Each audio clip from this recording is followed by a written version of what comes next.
জাসা জাতীয় নির্বাহী কমিটির অন্যতম যুগ্ম আহ্বায়ক, সিনিয়র যুগ্ম আহ্বায়ক, সাবেক ঢাকা ইউনিভার্সিটির সিনিয়র, আমাদের সেই রাজপথ রাজগার কৃষি সন্তান, আমাদের সেই বিশিষ্ট সংগঠক, নিঃস্বার্থ দেশপ্রেমিক জনাব লিয়াকত আলী লিকু ভাই, জনাব লিয়াকত আলী লিকু ভাইকে কিছু বলার জন্য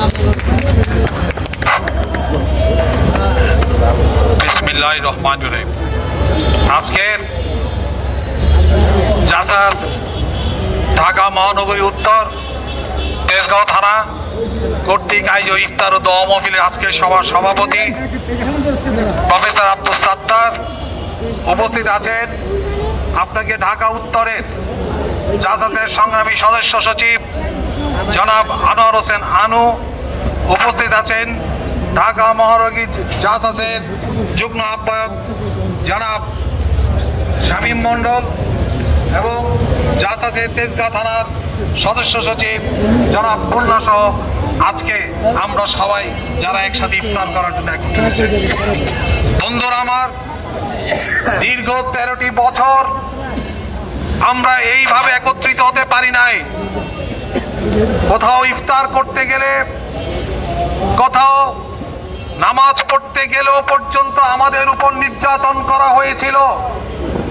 আপনারা হয়তো জানেন, গত বছরে ঢাকা বিশ্ববিদ্যালয়ের মাঠে কার্জন হলে এবং অন্যান্য হলে আমাদের যারা মুসলিম ছাত্র ছাত্রী ভাই ও বোনেরা ছিলেন, তারা যখন ইফতারের জন্য আয়োজন করেছিলেন, তখন ঢাকা বিশ্ববিদ্যালয়ের ফ্যাসিস্ট সরকারের লোক, ফ্যাসিস্ট সরকারের ভিসি সেদিন ঢাকা বিশ্ববিদ্যালয়ে আমাদের এই 95% মুসলমানের দেশ, আমাদেরকে সেখানে ইফতার করতে দেওয়া হয় নাই।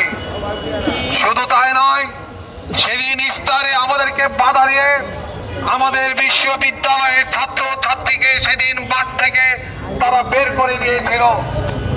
অথচ অত্যন্ত দুঃখ পরিতাপের বিষয়, সেই দিন এই ফ্যাসিস্ট সরকারের এই ভিসি সেদিন ঢাকা বিশ্ববিদ্যালয়ের সেই আঙ্গিনা থেকে শুরু করে অন্যান্য হলগুলোতে কালী পূজা, দুর্গা পূজা এবং অন্যান্য হিন্দু রীতিনীতি সবকিছুই পালন করতে তারা দিয়েছিল। আজকে অনেক ত্যাগ প্রতিজ্ঞার মাধ্যমে, জনগণের দোয়ায়, ছাত্র জনতার বিপ্লবের মাধ্যমে, আল্লাহর অশেষ রহমতে আমরা এই ফ্যাসিস্ট সরকারকে এই দেশ থেকে বিতাড়ন করতে আমরা পেরেছি। আজকে আপনারা এত সহজভাবে আমাদের সাথে কথা বলছেন, আজকে শহীদ প্রেসিডেন্ট জিয়াউর রহমানের কথা আপনারা শুনছেন, আজকে বেগম খালেদা জিয়ার অসুস্থতার কথা আপনারা শুনছেন, আজকে এত সাবলীল ভাবে আমাদের দেশপ্রেম, আমাদের দেশ ভারপ্রাপ্ত চেয়ারম্যান তারেক রহমানের সম্পর্কে কিছু জানছেন, সেটা এই বিএনপির আন্দোলনের ফসল ছিল। এই ফ্যাসিস্ট সরকারকে উৎখাত করতে গিয়ে আজকে কারওয়ান বাজার থেকে শুরু করে টেকনাফ থেকে তেতুলিয়ায় অনেক ভাই বোনদেরকে আমাদের হারাতে হয়েছিল। কেউ পিতৃহারা হয়েছি, কেউ মাতৃহারা হয়েছি, কেউ সন্তান হারা হয়েছি। শুধু তাই নয়, আমরা যারা আজকে এখানে বসে আছি, এদের তখন আমরা বাসায় ঠিক মতো থাকতে পারতাম না, স্ত্রীর কাছে দেখা করতে পারতাম না, সন্তানদের সাথে কথা বলতে পারতাম না।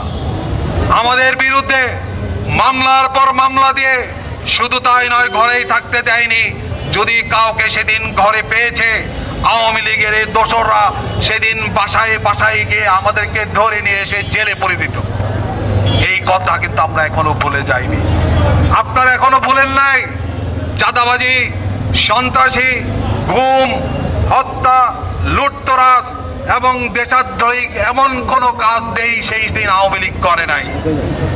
শুধু তাই নয়, আরো দুঃখজনক ঘটনা হলো, বাংলাদেশের সবচেয়ে শক্তিশালী সংস্থা বাংলাদেশ সেনাবাহিনী, সেই সেনাবাহিনী 57 জন কর্মকর্তাকে তারা পরিকল্পিতভাবে বিডিআরে পোস্টিং দিয়ে সেই 57 জন কর্মকর্তাকে আওয়ামী সরকার পরিকল্পিতভাবে ভারতের নির্দেশে তাদেরকে হত্যা করেছে।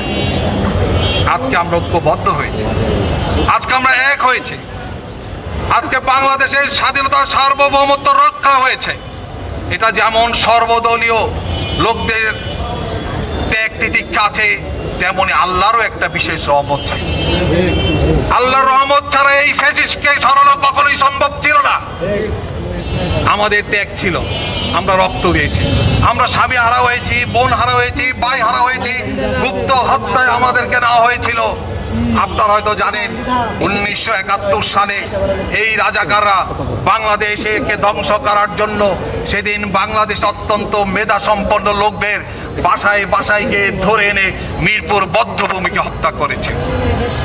এই ফ্যাসিস্ট সরকার এতদিন যারা ক্ষমতায় ছিল তারাও আমাদেরকে বাসায় বাসায় করে শেখ হাসিনা বলেছিল এদের লিস্ট তৈরি করার জন্য, যারা তার বিরোধিতা করবে, যারা তার দেশে তারা তার শাসনের বিরোধিতা করবে, এই লিস্ট তৈরি করার জন্য। যদি 5ই আগস্টের এই ছাত্র জনতা বিপ্লব ব্যর্থ হতো, তাহলে এই লিস্ট হয়ে যে আপনি আমি যারা আজকে বিএনপিকে ভালোবাসি তাদের এখানে আর অস্তিত্ব পাওয়া যেত না। তাদেরকেও দেখতেন এই মিরপুর বদ্ধভূমিতে তাদের লাশ খুঁজে পাওয়া। এই আল্লাহর অশেষ রহমত। তাই বন্ধু আমার, ভয়ের কিছু নেই। আমরা একটি ধাপ পার হয়েছি, একটি সংগ্রাম করেছি। এখন আমাদের একটা সুষ্ঠু নির্বাচনের জন্য আমরা মাঠে নেমেছি। এই অন্তর্বর্তী সরকার যদি সত্যি জনগণকে ভালোবেসে থাকে, এই অন্তর্বর্তী সরকার যদি জনগণের ভালোবাসা চায়, গণতন্ত্র চায়, আমরা আশা করব এই অন্তর্বর্তী সরকার ডিসেম্বরের মধ্যে নির্বাচনের দিয়ে বাংলাদেশের শাসন ক্ষমতা জনগণের কাছে ফিরিয়ে দিক। আমি আমার বক্তব্য দীর্ঘায়িত করব না, যেহেতু ইফতারের সময় হয়ে গেছে। শুধু আমাদের দেশনেত্রী বেগম খালেদা জিয়াকে যেভাবে তারা জেলে রেখে অসুস্থ করে ফেলেছিল, যেই নেত্রী তারা হাঁটতে পারতো না, আমাদের তারেক রহমান জিয়াউর রহমানের বড় সন্তান, আজকে বাংলাদেশের গর্ব, যাকে অ্যারেস্ট করে তাকে এমনভাবে নির্যাতন করা হয়েছিল, তাকে অ্যাম্বুলেন্স থেকে এয়ারপোর্টে নেওয়া সম্ভব ছিল না। আজকে আল্লাহ তাদের রহমত করেছেন আপনাদের ভালোবাসায়, জনগণের দোয়া, খালেদা জিয়ার সুস্থতা আপনাদের দোয়া। কাজে আমরা চাই ওনার জন্য, আমাদের জন্য, সবার জন্য আপনারা দোয়া করবেন এবং এই ফ্যাসিস্ট সরকার যাতে আপনাদের ভিতরে থেকে এদেশের গণতন্ত্রকে আবার নস্যাৎ করতে না পারে সেই সজাগ দৃষ্টি রাখবেন, এই আশা ব্যক্ত করে আমি সকলকে ধন্যবাদ জানিয়ে আমি আমার বক্তব্য শেষ করছি। বাংলাদেশ জিন্দাবাদ, জাসাদ জিন্দাবাদ। সংগ্রামী যুগ্ম আহ্বায়ক এবং তেজগাঁ থানা বিএনপির জাসাসের সংগ্রামী আহ্বায়ক জনাব আব্দুল সাত্তার, প্রফেসর আব্দুল সাত্তার। বিসমিল্লাহির রহমানির রহিম। সংগ্রামী সাথী বন্ধুগণ, সময় আর বেশি নাই। আমাদের নেতৃবৃন্দ বক্তব্য দিয়েছেন, তা শুনেছেন। ইনশাআল্লাহ আমরা আগামী দিনে তার একটি নির্দেশে আমরা রাজপথে থাকবো, অতীত ছিলাম। এখন আপনাদের মধ্যে ইফতার বিতরণ করবেন জাসাস জাতীয় নির্বাহী কমিটির অন্যতম সদস্য। আপনারা শৃঙ্খলাবদ্ধভাবে দাঁড়িয়ে যান, আমাদের খাবার পর্যাপ্ত আছে, ব্যক্তি পর্যন্ত খাবার পাবেন ইনশাল্লাহ, কোনো টেনশন নাই।